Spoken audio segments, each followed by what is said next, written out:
కాంగ్రెస్ ఖాళీ అవుతుంది 20 మంది టచ్లు అంటున్నారు. ఎట్లయితుంది అదేమన్నా 2 లీటర్ల ఫుల్ బాటిల్ అనుకుంటున్నా 20 పెగ్గులు వేస్తే ఖాళీగా.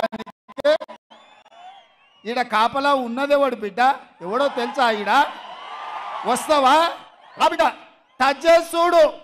హైటెన్షన్ వైరికిన కాకి తగులితే ఎట్లయితుందో కాంగ్రెస్ మీద చెయ్యి పెడితే మాడి మసైపోతావు బిడ్డ.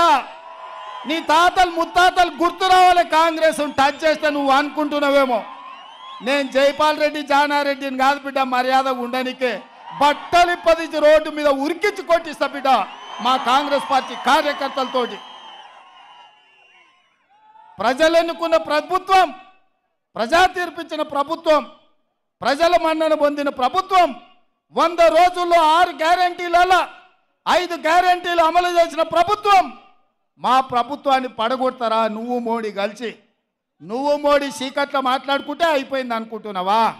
రా బిడ్డ రా, మోడేస్తాడో మోడీ తాతను తెచ్చుకుంటావు. నీ ఎంబడి ఎవడొస్తాడో రాండి. ఏసాలు వేస్తున్నట్టున్నావు నువ్వు. ఆడబిడ్డలకు ఆర్టీసీలో ఉచితంగా బస్సు ప్రయాణం కల్పిస్తే ఈ 120 రోజుల్లో 35 కోట్ల మంది మా ఆడబిడ్డలు అమ్మగారింటికి పోయిరు, అత్తగారింటికి పోయిరు, సుట్టపోళ్ళింటికి పోయిరు. 7 పాయల జాతర కూడా మా ఆడబిడ్డలు పోయొచ్చారు. మేడారం సమ్మక్క సారలమ్మ జాతరకు పోయిరు. మా ఆడబిడ్డలు ఇవాళ ఆర్టీసీ బస్సుల్లో ఉచిత ప్రయాణం చేస్తే వాళ్ళ కళ్ళల్లో ఆనందం చూసి ఓర్వలేక కళ్ళల్లో జీడి పోసుకుంటుండి కేసీఆర్. ఈ ప్రభుత్వాన్ని వడగొడితే ఆడబిడ్డలకు ఆర్టీసీ బస్సు ఉచిత ప్రయాణం రద్దవుతుందని మా ఆడబిడ్డలకు వ్యతిరేకంగా కుట్ర చేస్తున్నాడు.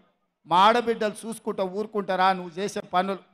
అదేవిధంగా దవాఖానకు పోతే బిల్లులు కట్టలేక ఆస్తులు అమ్మి ఆలి మీద ఉన్న తాళి కూడా తెగ నమ్ముకునే పరిస్థితి ఉండి రాజీవ్ ఆరోగ్యశ్రీని దెబ్బతీస్తే ఇందిరమ్మ రాజ్యం వచ్చినంబడే ప్రజాపాలనలో 10 లక్షల రూపాయలు పేదవాడి వైద్యానికి ఉచిత